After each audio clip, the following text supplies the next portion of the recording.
Hello brothers and sis, hello friends et bienvenue sur AVP Live. AVP, à vous la parole avec un grand P, c'est-à-dire à vous la parole de Dieu. Je suis Dari Smile et aujourd'hui notre thème est Tu fais tout cela pour les Hassanet. Alors, cette phrase, cette remarque m'a été faite par un de mes amis. Excusez-moi, je suis un peu blessé sur la lèvre. Cette remarque m'a été faite par un de mes meilleurs amis qui est musulman.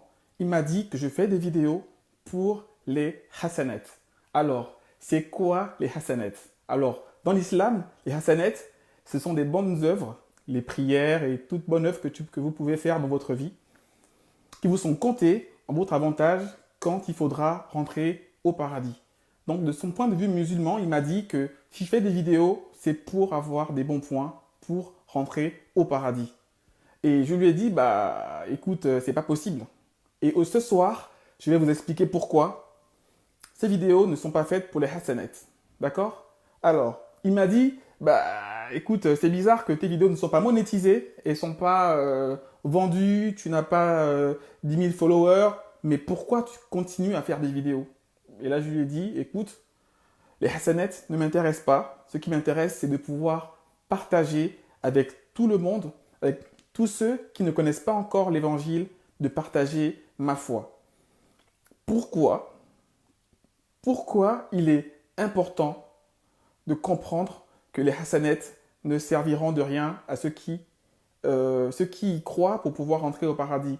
Pourquoi, pour être plus large, les œuvres ne sont pas nécessaires pour pouvoir rentrer au paradis, ni indispensables? Pourquoi c'est autre chose qui pourra nous permettre de rentrer au ciel? Alors, je dis tout de suite que la vidéo n'a pas vocation à critiquer l'islam, parce que on va voir plusieurs choses. Déjà, les chrétiens, même des chrétiens qui mettent leur foi dans les œuvres, c'est très courant. Et n'oublions pas que le jugement commencera dans l'église. Donc, je parle même déjà pour les pasteurs, pour les hommes de Dieu, pour les diacres, les personnes qui se disent parce qu'ils ont un rôle, parce qu'ils font des œuvres, encore une fois, dans une assemblée ou dans la vie de tous les jours, à cause de ces œuvres, ils vont pouvoir rentrer au ciel. Non, pas de bonnes œuvres pour entrer au ciel. Ce qui permet de rentrer au ciel, on va le voir ensemble, dans un instant. Alors, la Bible dit que l'homme a été créé parfait et que lorsque Adam a péché, le péché est entré dans le monde. Et la Bible dit aussi en Romains 3, 23, car tous ont péché et sont privés de la gloire de Dieu. Ça veut dire que tous les hommes, vous et moi, et tout ce que vous connaissez comme hommes, ont tous péché et sont tous privés de la gloire de Dieu. D'accord? Il n'y a pas de juste, pas même un seul. En Romains 3, vous allez trouver tous ces passages qui parlent du péché et donc, qui parlent de votre position actuelle face au paradis. Donc aujourd'hui, nous sommes tous éliminés.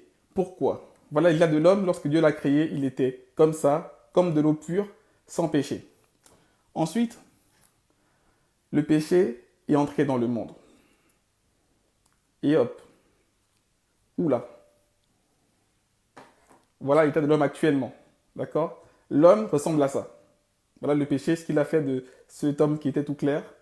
Et aujourd'hui, avec les Hassanet, plutôt avec les bonnes œuvres, voilà, avec les bonnes œuvres, bah, on peut mettre autant de bonnes œuvres qu'on veut.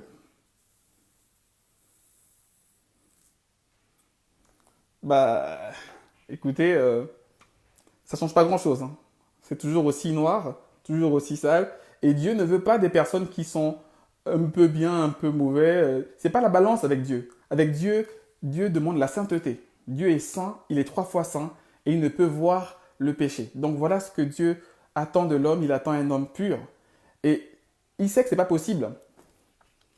Pardon, la Bible dit que la loi est venue comme pédagogue pour nous conduire à Christ. La loi est venue comme pédagogue pour nous conduire à Christ. C'est-à-dire que la loi nous montre que nous sommes des pécheurs, nous montre que nous ne pouvons pas faire le bien naturellement et que nous sommes voués à l'échec. Si nous voulons nous sortir par nos propres œuvres, nous sommes voués à l'échec. La loi est venue pour ça, comme pédagogue, pour nous enseigner que nous ne pouvons rien faire par nous-mêmes pour entrer au paradis. Galates 3, 24.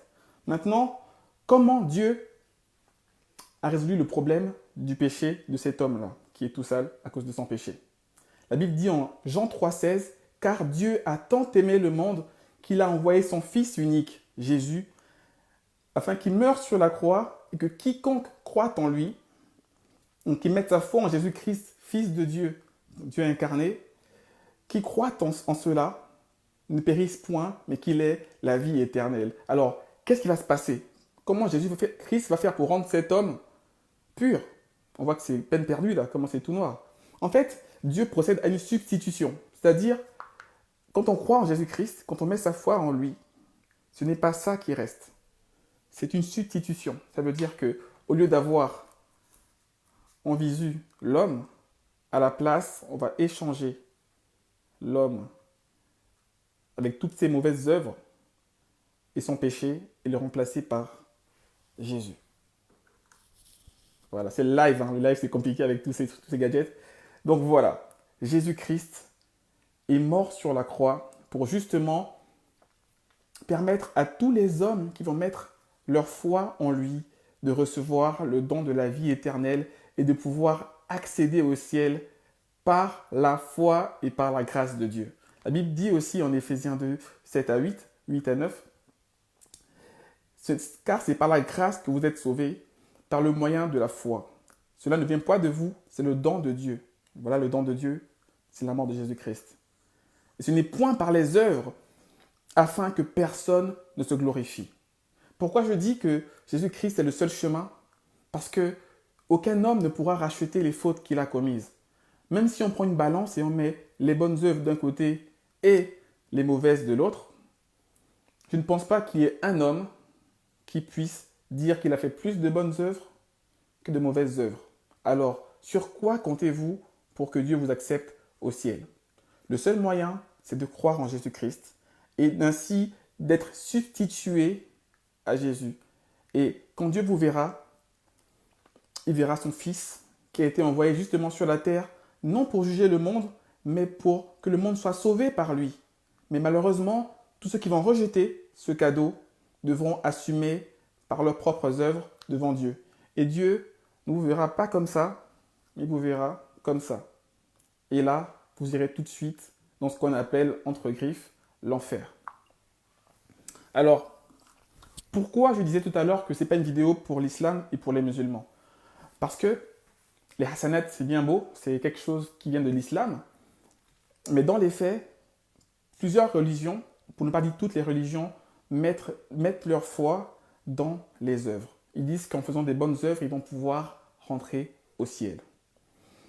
Que ce soit les témoins de Jéhovah, qui sont tous les jours très motivés dans des stands, qui témoignent d'un message aux gens qui sont dans la rue. Ils sont partout entreposés, mais ils font ces œuvres pour avoir le salut. Alors que aujourd'hui, moi qui veux répondre à mon pote, aujourd'hui, en fait, moi je fais ces vidéos pas pour recevoir la faveur de Dieu, parce que Dieu m'a déjà sauvé. Aujourd'hui, je suis déjà caché en Jésus. Donc aujourd'hui, j'ai l'assurance que si je meurs aujourd'hui, ça peut arriver à n'importe qui de mourir, la mort n'a pas d'âge, la mort n'a pas de situation financière, de santé, peu importe. N'importe qui peut mourir ce soir, y compris moi. Mais je sais, j'ai l'assurance que si je meurs aujourd'hui, je serai au paradis.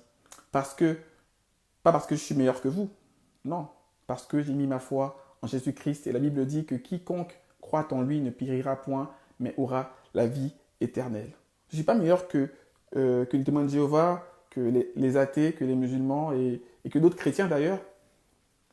Mais j'ai mis ma foi en Jésus-Christ.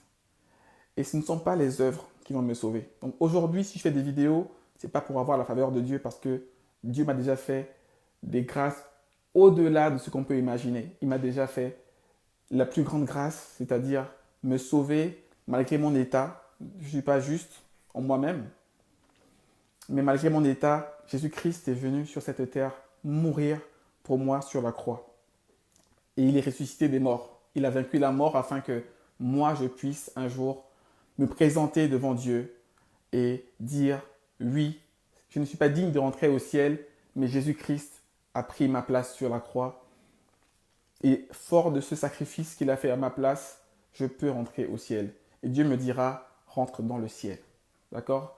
Si tu viens avec tes œuvres et tu dis, moi j'ai fait des stands pour annoncer le message aux gens dans la rue, moi j'ai chassé des démons, moi j'ai fait des prières 5 fois par jour, moi j'ai prié Marie, moi j'ai fait ceci ou cela, j'ai donné de l'argent à des associations, moi j'ai fait du bien autour de moi. Eh bien, tout cela peut être bien, mais ce n'est pas ça qui nous permettra d'entrer au ciel. Attention, je ne dis pas que une fois qu'on est sauvé, une fois qu'on a cru en Jésus-Christ, on va faire maintenant n'importe quoi et après on va aller au ciel. Attention. Ce que je dis, c'est que ce n'est pas en étant parfait qu'on vient à Jésus-Christ. On vient à Jésus-Christ tel qu'on est et c'est lui après qui va nous changer et nous faire grandir. Depuis que je suis venu à Christ, gloire à Dieu, j'ai déjà beaucoup changé. Il y a encore du travail parce que je suis loin, loin, loin d'être parfait. Et bon, ça, c'est ceux qui me connaissent le savent. Mais ce qui est important, c'est que c'est Jésus-Christ qui va travailler en nous. Ce n'est pas nos propres forces qui vont nous changer et nous rendre meilleurs que ce qu'on était avant. C'est l'Esprit de Dieu qu'on reçoit, dont on est scellé quand on se convertit. C'est cet Esprit Saint qui va nous changer.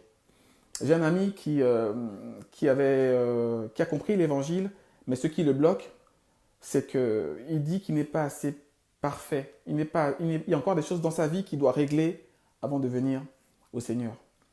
Et ce qu'il n'a pas compris dans l'histoire, c'est que ce n'est pas lui qui va changer des choses pour venir au Seigneur. Il perd son temps. Aujourd'hui, viens au Seigneur tel que tu es, car c'est lui qui est mort pour toi alors que tu étais encore pécheur.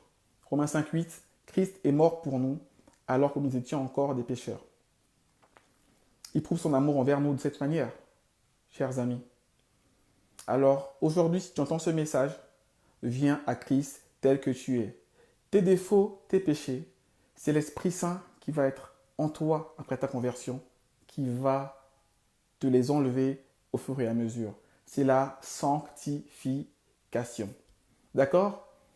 Une amie me disait aujourd'hui, une collègue, que, mais écoute, c'est trop facile. Donc tu peux te convertir, d'accord, croire en Jésus-Christ, et le lendemain tu tues quelqu'un, mais après tu iras quand même au paradis. Écoutez, c'est gros comme exemple, volontairement, mais tout ça c'est pour dire que quand on est sauvé par Christ, on est régénéré. Donc ça veut dire que c'est paradoxal d'être régénéré et ensuite d'aller tuer quelqu'un. D'accord? Parce que on est vraiment changé entièrement. C'est un changement qui se produit en nous. D'accord? Moi, quand je me suis converti, j'ai pensé pareil. Je me suis dit, bah, maintenant que je suis sauvé, j'ai cru en Christ, bah, maintenant je peux faire ce que je veux. J'ai pensé comme ça aussi. Je n'avais pas compris l'évangile au début quand j'étais jeune croyant. Et le jour où j'ai donné ma vie à Jésus-Christ, je suis allé en soirée, juste après, et je voulais faire la bringue, draguer les filles, et tout ce qui va après, derrière de malsain. Mais j'ai pas pu, parce que j'étais plus le même en fait. On m'avait régénéré. Et j'ai compris que quelque chose avait changé en moi, parce que j'arrivais pas à faire ces choses. J'arrivais même plus à aborder une fille pour lui dire que j'avais des pensées obscènes derrière. Non, j'avais changé. Et c'est pas par mes propres forces que je l'ai fait, c'est l'Esprit de Dieu. L'Esprit de Dieu qui est en moi, qui a changé ça en moi. Dans le temps, après, il y a eu des changements encore plus profonds au fur et à mesure, mais il y a toujours des choses à changer dans chaque chrétien. Il n'y a aucun chrétien que vous allez voir dans la rue que vous allez dire, ah, lui il est parfait. Même s'il est pasteur, il n'est pas parfait. Mais ce qui est important, c'est de continuer le combat, prier, lire la parole de Dieu afin de pouvoir grandir et changer, toujours devenir de mieux en mieux dans cette vie, dans ce monde qui est à la dérive, disons-le clairement, avec tous les péchés qui se multiplient et qui deviennent de plus en plus graves. Bref, on n'est pas là pour juger le monde. Voilà, on est là pour annoncer l'évangile. Venez à Christ tel que vous êtes et vous serez sauvés. Car Dieu a tant aimé le monde qu'il a envoyé son Fils unique, afin que quiconque croit en lui ne périsse point, mais qu'il ait la vie éternelle. Pour finir, je vais vous montrer encore une fois l'homme dans son état actuel. Vous, si vous n'avez pas encore reçu le Seigneur Jésus-Christ, et moi, avant de le recevoir, Et aujourd'hui, voilà, une eau claire et pure, buvable. Si je bois ça, je vais mourir. Donc voilà, je vous remercie d'avoir regardé cette vidéo. Je vous dis que Dieu vous bénisse et que Dieu vous conduise vraiment à Christ, que vous soyez sauvés et libérés de votre péché. Que la gloire soit rendue au Seigneur Jésus-Christ pour cette vidéo. Gardez le sourire. See you when I see you. Peace.